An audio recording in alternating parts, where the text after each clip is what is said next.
Hi, வணக்கம். என் பேர் தமிழ்செல்வி. நான் தெருநாய் குட்டிகளுக்காக ஆரம்பத்தில் காப்பகம் நடத்திட்டு இருந்தேன். இப்போ அந்த நாய்கள்லாம் வளர்ந்துட்டாங்க, அவங்க என் கூடவே இருக்காங்க. இப்போவும் நான் தெருநாய் குட்டிகளை எடுத்து,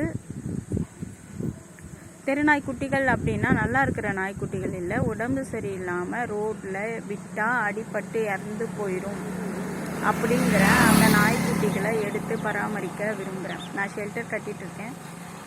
அதுக்கப்புறம் இங்கே டியூமர் டாக்ஸ்லாம் நிறைய பேர் இருக்காங்க.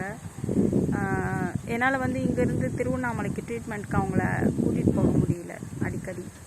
ஸோ எங்கள் பகுதியிலே ஒரு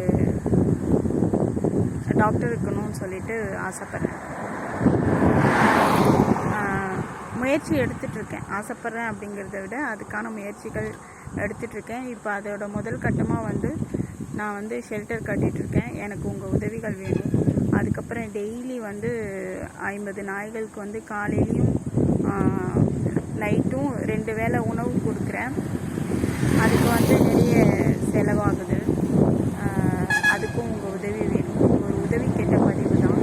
எனக்கு உதவி பண்ணுங்கள்.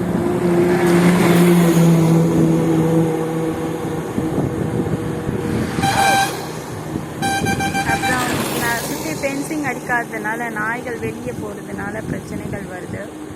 ஷெல்டர் சுற்றி ஃபென்சிங் போடணும். அதுக்கப்புறம் இன்னொரு ஷெல்டர் போடணும். கொஞ்சம் ஷெல்டரோட வேலைகள் எல்லாம் அப்படியே பணம் இல்லாததுனால